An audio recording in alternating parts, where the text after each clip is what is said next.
Welcome to the Second Reading Podcast from the University of Texas at Austin. The Republicans were in the Democratic Party because there was only one party. So I tell people on a regular basis, there is still a land of opportunity in America. It's called Texas. The problem is, these departures from the Constitution, they have become the norm. At what point must a female senator raise her hand or her voice to be recognized over the male colleagues in the room? And welcome back to the Second Reading Podcast. Jim Henson here. We are here to talk a little bit about politics in Texas, things going on this week. I'm joined by Josh Blank again. How are we this morning, Josh? We are excellent. I'm wondering right now, and maybe we wondered this last week, but I don't think so, if the warm-up to the podcast, if all the quotes get the audience as ready as I think it gets us. Gets me pumped. We've heard it now a million times, and I think we both still sit here and laugh and cringe at different parts. Yeah, we won't tell you which ones. No, that'd be too much of a giveaway. We've been following the special session, which is the main Texas storyline this summer. As we record this on Wednesday, we are just at the halfway mark. I guess that makes this day 16 of the special session. So that's been acknowledged by in all the inside stories about where we are. And so that means we should look at the scorecard on the 20 items. So where are we, Josh? So far, the Senate has passed 20 items or 20 bills on 18 of the governor's 20 items. Okay. And the House has passed 8 bills on 4 of his items. And those are the items on the governor's, Special 2 calls session for the call. special session Right. call. So how do we think the 20 for 20 strategy looks now? That's been the subject of a lot of debate. I mean, we talked about that, I think, in the very first podcast this semester. I think Ross and I talked about it a little bit. I mean, it's sort of been... I don't think you and Ross talked about anything a little bit. You talked about everything a lot. Ross talked about a lot of things. I talked about a bit of things. But anyway, he was a guest and he's very knowledgeable. So we should talk about a lot of things. But the theme kind of, at least going through so far, at least for us on the politics side of this, there's all the policy stuff, and not to, shortchange that, but there's the politics of this and sort of the notion of, Abbott's push for 20 for 20. And as, if you've been listening to this regularly, you see we've been trying to kind of assess that strategy. Is it a good idea? Is it a bad idea? Before he came out 20 for 20, we were kind of wondering what were the measure for success. And then he was very clear, 20 for 20. But as time has moved on, I think, we sort of evolved in how we've been thinking about it as the context has changed and his sort of actions have maybe revealed some of the underlying preferences a little bit better. The underlying preferences of the legislators. Well, the underlying preferences of all the actors. Of all the actors. Yeah, of Abbott, of Patrick, of Strauss, and then of the body, at least especially in the House, right? I think we might have thought about this a little bit differently, and I may have been reading you wrong in our discussions on this, but I never thought the 20 for 20 strategy was all that bad because I never really thought that the governor himself would be held accountable to it.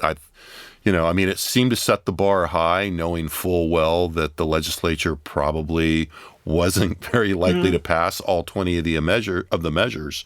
But for me, I think what we'll see is that the governor, they won't get 20, and the governor will take credit for the successes and blame the legislature for the absences. I think it's certainly looking more and more like that. Yeah, and I think that's right. I mean, I think, you're right. We probably did view it a little bit differently. Part of it is I think I would come at it and say... I was thinking that I was right and you were wrong. Well, sure, of course. Yes, boss. Of course. Let me talk about how I'm wrong. I think coming into it, part of my thinking is that part of it is the expectations versus reality for the public. I mean, for us sort of sitting here in Austin, the people who follow this really closely, it's really easy to kind of game this out in a way where, not achieving 20 items is fine. And I think that in the end, it's probably going to work out fine for him. Right. Having said that, most people, most American citizens who have, some sort of faint understanding of government or, at least a limited understanding, tend to look at the executives as all powerful, right? They look at the president as sort of being responsible for the success and failure of the economy, which is clearly not really true most of the time, right? And they look at the governors in a similar way. And even in Texas, where the governor is, particularly weak in terms of the powers he's actually constitutionally given, there's still a sense to say, the governor is the one leading the government. Now, you have the whole the whole regular session where the governor has very little powers and was very quiet. But the special session, Governor Abbott made a really, compelling case for this being his special session. Well, he made a bold play anyway. He made a bold play anyway. I mean, but that's the point, though. I mean, part of this is not about, whether, who decides who wins or loses and that kind of stuff. I mean, that's kind of just, there's no way to really say with any certainty who's the winner and who's the loser of these things. People do it all the time. I think we'll do it soon, actually. We'll write something. But anyway, we get to do that. But the thing is that I think part of the thing that I was thinking was, making such a bold play early, saying 20 for 20, that combined with people's expectations about, what they think a governor can do, and then not achieving it, I think does have some cost. Now, I think what's becoming clear is it's going to have a lot less cost to him than maybe one might have initially thought.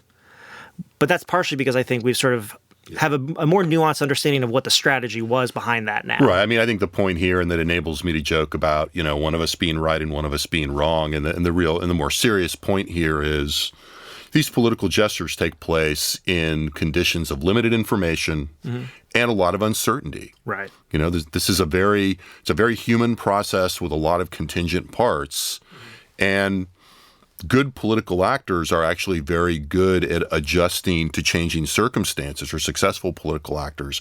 And we've seen a lot of that here. And I think that, one of the things that I think has been a bit consistent here, and that did, lead me to think early on that the governor had a lot of wiggle room here, is in part what you're talking about, this idea that the governor is the figurehead of state government, has a lot of symbolic association. Greg Abbott himself, in his specific circumstances, that he is, as we've said here, very popular among his base and among Republicans.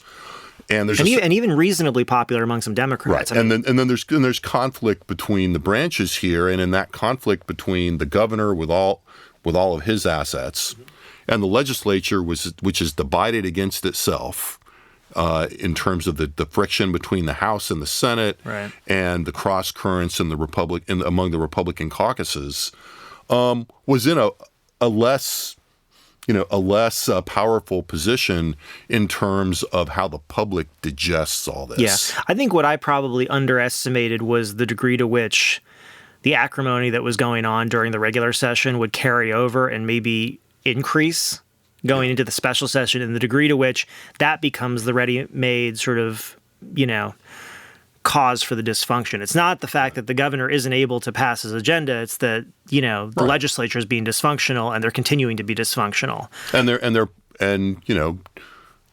Thanks, I think, in large part to the public poses of the leadership in each of the chambers, Lieutenant Governor Patrick and Speaker Strauss, that acrimony remains a consistent theme. Now, each of them projects that acrimony in different ways. Strauss is in a much quieter, more, some people have said passive-aggressive. I don't think that's quite right way. And Lieutenant Governor Patrick, obviously much more public. He's a statewide official. We've talked about that here. Lieutenant Governor Patrick has a statewide electoral audience at all time because he's elected statewide. The Speaker is not. The House is different. It's made up of much smaller, more specific constituencies. It's managed in a different way.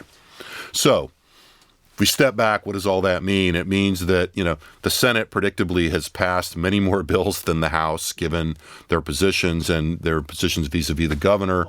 The House will have a lot of committee hearings. There'll be more happening in the House. But our expectation is that the House will be much less accommodating to the governor's agenda than was the Senate. Right. And just to put a fine point on the end of this, I mean, part of the reason that the Senate has passed so many bills is because the agenda that, Greg Abbott, and this is sort of going back to this 20 for 20 strategy, the agenda that Abbott laid out for the special session was basically Dan Patrick's agenda for the regular session. I mean, to some degree, or at least a lot of those not the trees. Not the trees. That's his own thing. But most of the priority bills for Patrick that did not pass were bills that Abbott took up for the special session. And he wasn't doing it in a way that said, hey, the lieutenant governor had a bunch of great ideas, and I think we should do that. He said, no, this is my agenda for the special session. This is the conservative agenda, which I am promoting. Right. And the reason that you should understand why this is important is because really, given, how much money Greg Abbott has in the bank, his popularity with Republicans, really the only person conceivable who could be a threat to Greg Abbott is Dan Patrick. And this makes it very hard for Dan Patrick to be a threat. Right. And so in the end, if you say, what does Greg Abbott achieve out of this? He basically neutralizes the only threat, that he faces, in any sort of reasonable time proximity in Dan Patrick, because Dan Patrick can't say you've made this argument before, at least to me, and we'll lay it out here, which is that the only argument for Dan Patrick running for governor, which he said over and over again that he won't. And Ross Ramsey would say, well, he said he wasn't going to run for the Senate. He said he wasn't going to run for lieutenant governor. So that's why we don't take that fully at face value. But the only argument he could make for running would be to say, well, the governor has abandoned us on conservative principles. Well, now that's impossible to say. Right. And so, basically, in a way, Abbott had, by laying out this sort of ambitious agenda, which was Patrick's, by saying 20 for 20 and then kind of letting the chips fall where they may, which increasingly seems like he's going to. He's been a little bit more, I think probably positive towards what the House has done, even though they haven't done much yet. I mean, it seems like there's a pretty good chance that we leave at the end of the 30 days and we don't have another special session, no matter how many bills are passed or aren't. But he basically was able to both pull Dan Patrick closer to him and also discard him at the same time and say, well, that's just the legislature being dysfunctional. Right. And it was a I thought at the time it was a pretty political shrewd move, and I don't, and I think it cut off a lot of negative discussion toward the governor in the press pretty effectively. Lest we dwell too much on Patrick and the governor or the separation of powers, we also want to notice at least briefly the latest episode in the Dan Patrick, Joe Strauss contention, and that is Dan Patrick went on a podcast that only goes to the group, to the members, or at least ostensibly to the members or is focused on the members of a conservative kind of dissident group that has been very anti-Strauss. And very active. And has helped support, not with only mixed success, candidates that are opposed to Strauss. And basically, so Dan Patrick went on this podcast, which of course got covered by every political reporter in town, and complained about how, he sort of talked, we shouldn't say, I won't put it that way, but, took two different tacks. One saying that he was more than willing to work with the House and that, trying to soft sell some of his earlier criticism, but also said, as he has before, that he just wishes the speaker would talk to him, that the speaker won't meet with him. The speaker isn't communicating. It seems to him that the leadership should always be cooperating on the agenda, and why aren't they? There's a certain amount of I'm shocked that gambling is going on here in terms of the classic Casablanca reference that, the lieutenant governor would be complaining about sectarian politics.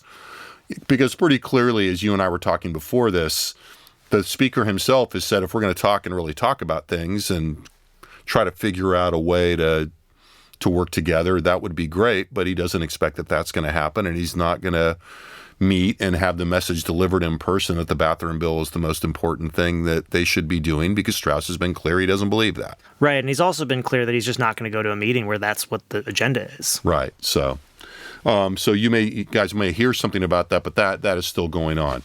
A couple of, at least one more sort of substantive policy thing to touch on. The House voted yesterday on the floor and passed a funding bill for the Texas retirement system. Now, during the regular session... Teacher retirement system. The teacher retirement system. Thanks. But the teacher retirement system actually covers a lot of state employees. Right, it's not just teachers. But mainly retired teachers and educational it's a lot administrators. Of people, and it's very big. They voted to change the rules during the regular session in ways that would have vastly increased premiums and deductibles. Now, most of you probably don't have to mess with this very much, but premiums are what you pay to buy the insurance on a monthly basis. Usually, deductibles are what you pay out of pocket when you go to get a service. These are the two measures because they're what come out of people's paychecks and out of their bank accounts. So by raising the premiums and the deductibles, they really significantly increase the costs for a lot of these retirees. With these rules changes, there were discussions about putting more money to help offset some of these during the regular session that really didn't work. So both chambers are revisiting this. It's on the call. It's on the governor's call. This is one of those kind of more policy-oriented things on the call rather than something that's ideological, to be fair to the governor. This is something that was left, but it also plays into this is something the legislature shouldn't have done but did. The House passed a bill yesterday that would have tapped what we colloquially call the rainy day fund. Formally, it's the Emergency Stabilization Fund or Economic Stabilization Fund, the ESF. I think it still is that, This is a fund that is basically fed by by revenues from oil and gas taxes in the state. By statute, a certain amount of money goes into it. Depending on the level of income, there's a formula that there's of a determines maximum this. the fund should get to, but it's usually floating around $10 to $12 billion. Right, and right now it's at about 11. It's at 11.2, I think, $billion.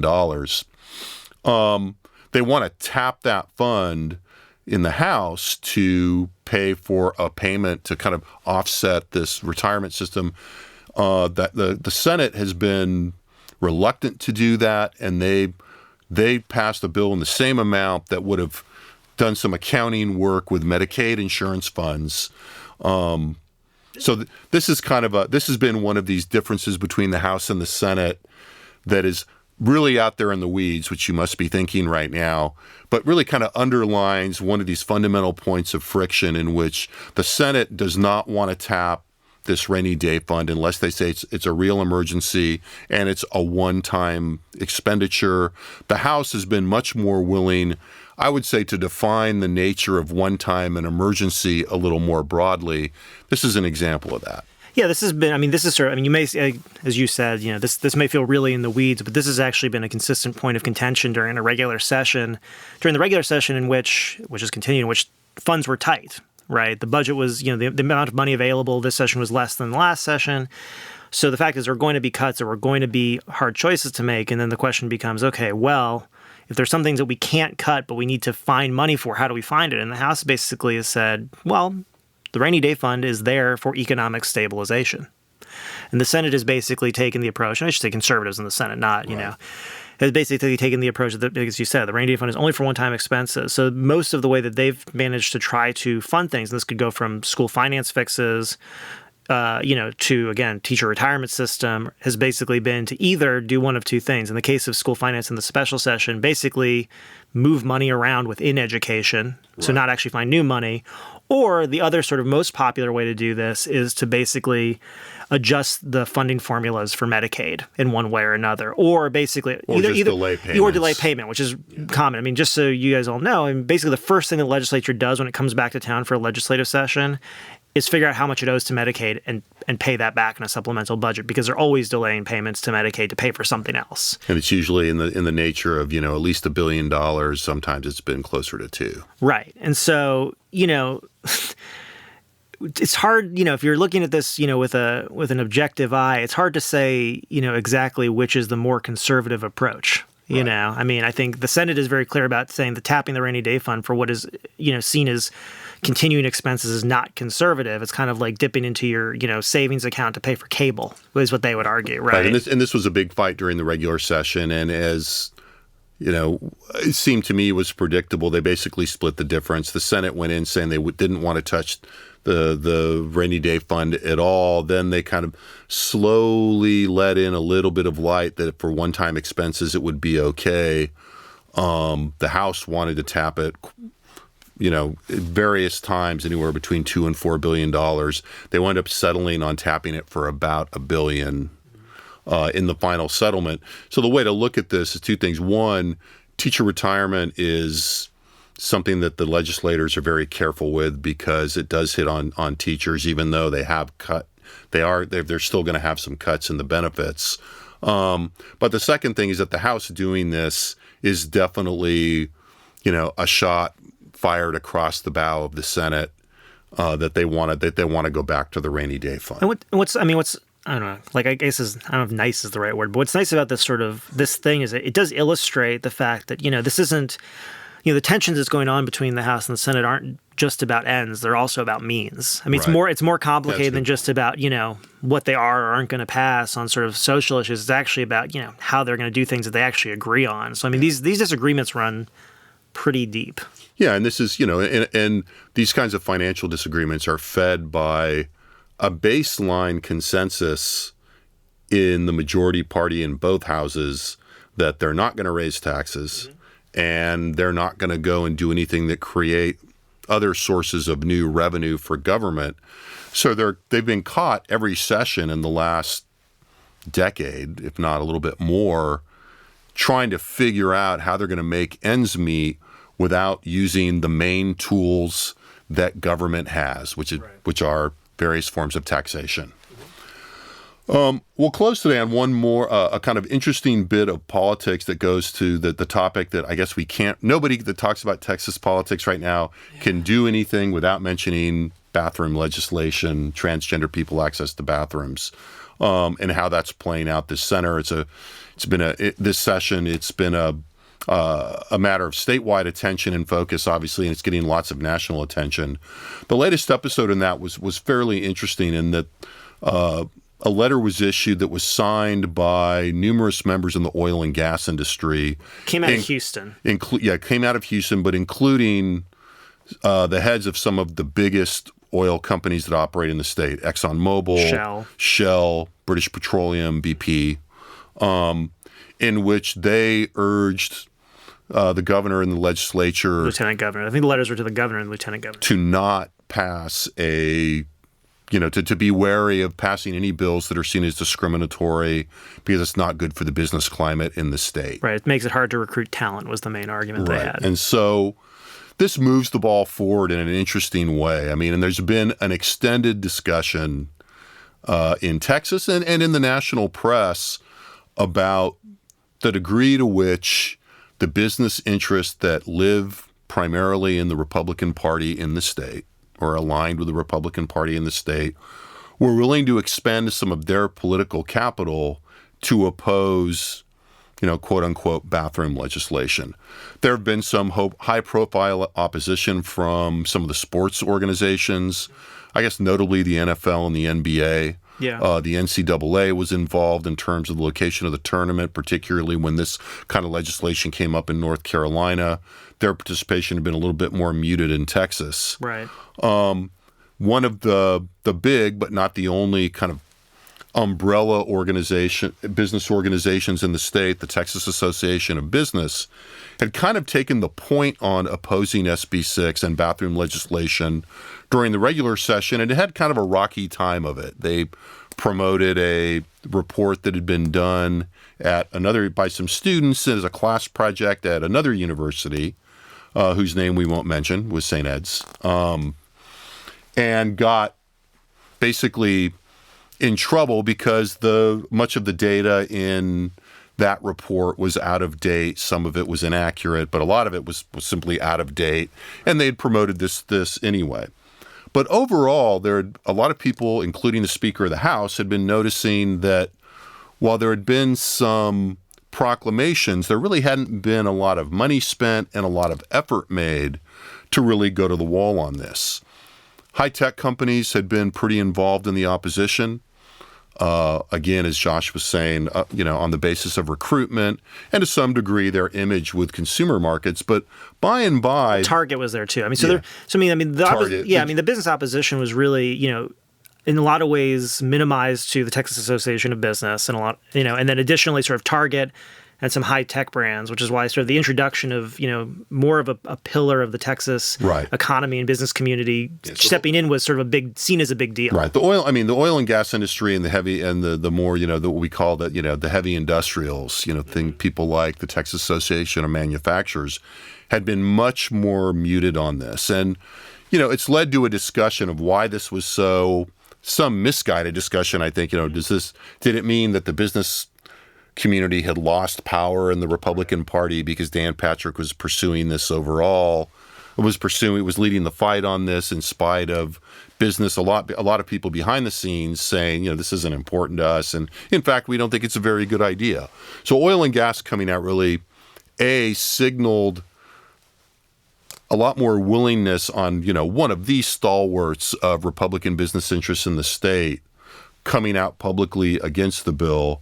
And it has also re-raised these questions of the role in business, of the role of business. Right. And I think, yesterday this was kind of a big deal. And if you go and Google it today, you'll see, articles in the Washington Post, and there's an AP article, and there'll be something on, sort of CNN and all the various national outlets as well as the local press about this. And I mean, the initial reaction has been a little too simplistic, which is to say, basically, well, oil and gas, equals, basically the main Republican funding mechanism. So therefore, now they're in trouble. Right. That's one way to look at it, but it would be wrong. first of all, I mean, the question is, does this change everything for Republicans? That's the question people are asking, or does this change the calculation? And the answer is, not really. I mean, the fact is everybody who was lined up against this before oil and gas got involved is still lined up against it. Everybody who's for it is most likely going to still be for it. The only thing that this really probably does is, maybe reinforce some of the resistance in the House, right? So the members, so especially Republican members in the House who are not interested in this legislation, it gives them a little more cover to say, now, if Exxon and Shell are against this too, I mean, this is getting to be ridiculous. You can't point to this and say, well, it's really just this narrow slice of the business community. Yeah, a bunch of pointy-headed, high-tech people that came from California, quote unquote, is one thing when you're looking at the opposition of, Apple and the high-tech companies. It's another thing. I mean, I still think it's probably I think it changes the equation a little bit more in the sense that, yes, it gives the people that not only were opposed to it, but the people that don't want to vote on it and want the economic argument to be taken more seriously, a bit more to stand on. And that's that's a good point. The key there is the people who don't want to vote on it. Right. Because this is the thing that, I think is important to understand about interest group politics, right? I mean, it's very, I think when people think about the role of business and government, they imagine some guy walking up to a legislator with a briefcase full of, cash and saying, vote this way. Right. Do this thing for me and, and here you go. And really, first of all, one, that's illegal. Two, there's that. But two, a lot of the time, the influence that goes on between sort of powerful actors and politicians and, sort of the political process is one, extremely multifaceted and complex and has a lot of entry points. And two, is usually a lot more subtle. And a lot of the times, you could be a legislator taking the position of, let's say agreeing with, the CEOs of ExxonMobil and Shell, et cetera. And all you really want to do is just not have a vote. Because you want to get reelected. And you support the idea of let's just table this issue. And this is why it's sort of hard to actually sort of suss out the relationship between interest groups and government a lot of times, because a lot of times what's successful are the things that don't happen. Well, and there's a lot of conflict between different interest groups, and I think that was really and interest groups and the big business interest groups, they have multifaceted agendas, many of which are directly related to their bottom line. And, to my mind is, that was kind of driving some of the business reticence during the regular session. During the regular session where you have an open agenda, if you're even the high tech companies, which were a little more raised their head above the hedge a little more on this issue than a lot, but the key had there, a lot of other issues that they were interested in, and they couldn't invest it knowing full well that this was very important to the lieutenant governor, and the lieutenant governor has a lot of influence over what moves in the Senate. And the key distinction is, again, so the first distinction is the fact that Exxon and these, sort of, again, more pillars of the Texas economy came out during the special session, but not the regular session. Well, that's right. That's where I was going. But then the other piece of that, too, is the fact that people have been highlighting that during the regular session, when business opposition was registered, it was usually registered under the names of the businesses and not under the names of the CEOs of these businesses and specific individuals who are actually sort of, the ones, more active. Yeah, maybe. I mean, I think it is different. I mean, it does point out, sort of the difference between saying, this is something that my shareholders, feel is important, but we're okay, versus saying, no, I actually personally am putting my name on this being a problem. I mean. Well, I think we should go back to the special session point, because that's what we kind of, so basically, these guys have a lot on the table during the unrestricted agenda struggle for the, to shape the agenda and for legislation in the regular session. Right. Regulatory policy, tax policy, et cetera. In the special session where there are only a certain number of things and you're not having to balance trying to move other legislation, at least in the short term, you have a bit more leeway to, perhaps at least in the short term, do something that the leadership of one or both of the chambers of the parties don't like. And I think that's probably affecting the timing of the oil and gas, because clearly oil and gas, we don't have to go into it, had other stuff on the agenda last time. They had a couple of big items that they were interested in. So, the oil and gas coming out, I think, makes it that much, and so if we then take that and look at where the bathroom bill or bathroom legislation is right now, it's been passed out of the Senate, it hasn't even had a committee hearing yet in the House. If it does, And it's so going I to be think- very late. So I think all things being equal, if you have to look at this signaling, that is sending a clear message from the oil and gas industry on where they are on this, and ask very simply, does that make it more likely or less likely that the bill moves more rapidly in the House? You can't guarantee less, but it certainly doesn't mean more. The only reason, right. I mean, the only reason you might not be sure that it was less would be because it wasn't going to move at all to begin with. Right, exactly. So it may not be decisive, but it certainly adds to, the unwillingness of Chairman Byron Cook, who has lots of reasons to not move that bill. And Byron Cook is the chair of the State Affairs Committee in the House that bill has been referred to. It's interesting to watch that, though, and there's a good reason that got a lot of national attention, I think. I think we're going to call it a week. Covered a lot of ground, and we'll be back next week. Follow the news and keep hitting those deadlines in the class. The Second Reading Podcast is a production of the Texas Politics Project and the Project 2021 Development Studio at the University of Texas at Austin.